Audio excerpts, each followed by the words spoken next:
News. Thank you. Corne, I'll start off with you. What are the leading causes of piracy? I mean, even regardless of the information that is out there for people to stop the habit of, pirating DVDs and CDs. I wish I knew. If I knew, we could do something to prevent it. But I would think it is price and availability. I would say those two things are the main causes. And then, obviously, while there's a supply, there will be a demand. And do you think that the rate of piracy has rather increased or decreased over the years? Definitely decreased. Visible piracy have definitely decreased over the last few years. All right. Eugene, welcome to AM News. In your experience, working within the music industry, what seems to be the problem with combating piracy in South Africa? Okay, a lot of the times when people actually do piracy, they do it without the knowledge that they're doing something wrong. You understand? So this is one of the challenges that's facing SAMRO, and this is one of the things that we're trying to address as SAMRO by educating the public out there about piracy and about the dangers of piracy. Okay? Because you might just think that sharing one file with your peers or your colleagues is a harmless event. Meanwhile, this could actually cause a lot of harm because the original copyright holder is not getting any remuneration from that file that was sent from, for example, from your phone via Bluetooth. Is it fair then to lead unemployment as a factor for people pirating DVDs and CDs and then reselling them on the streets or giving them away to their family and friends? Yeah, I think you could perhaps say that people are doing this because of unemployment, but we've also seen that there's evidence that piracy is also linked to organized crime. Okay, a lot of the times you find that there's people up there, high-end businesses that don't want to get their hands messy. There's actually basically they actually sponsoring and they behind the scenes working on this. Yeah. So the guy in the street corner is just the small person. There is actually higher forces involved as well. And Corne, how do you then prevent people from downloading music or files or documents illegally from the internet? So it's difficult to prevent people.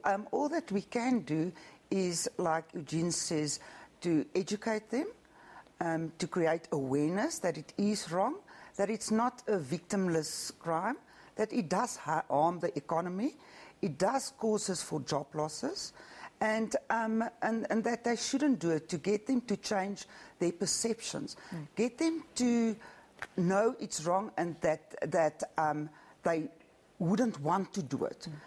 You must be proud to do the right thing, proud on yourself to do the right thing.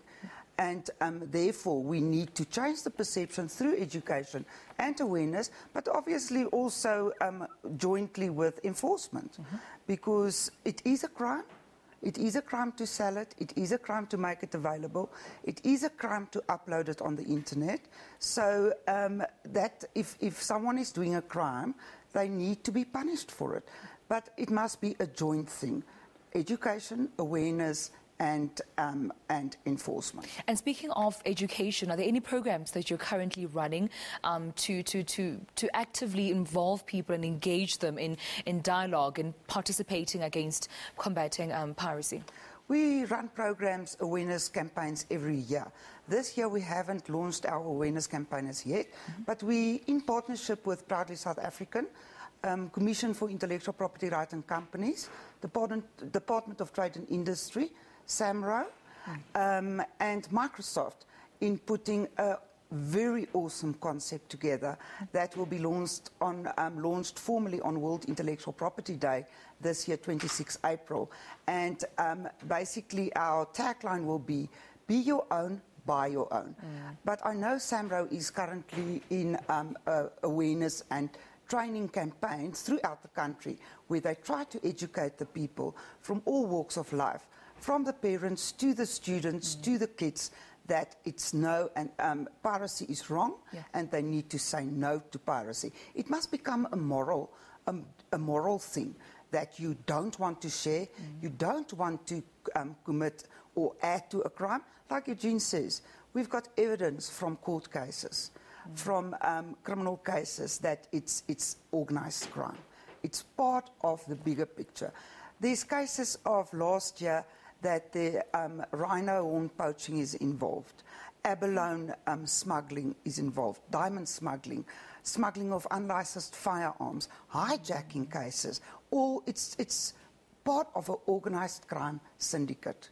All right, and do you want to add on to that? Yes, just to add on what SAMRO is currently doing, in fact what we've started doing in 2013 and what we set to continue in 2014 is to go around schools and universities and to teach in particularly the young people about piracy, because we've actually discovered that a lot of young people at schools, in particular schools and university, where there's a lot of file sharing going on. Yeah. And people are actually not aware that this is something illegal that they're doing. I was just about to ask you that. Is it most popular amongst young people? Yeah, very popular. Yeah. Because remember, when it comes, we actually in a technological age right now, and young people are very advanced in terms of technology. And you also do find at universities where students have a lot of internet access, and we want to plead with businesses and universities to also help us in this fight against piracy by just controlling certain websites that's being viewed on a daily basis. Yeah. And also just making sure that people don't download, because it also happens in office environments as well, where people would just go and download songs illegally.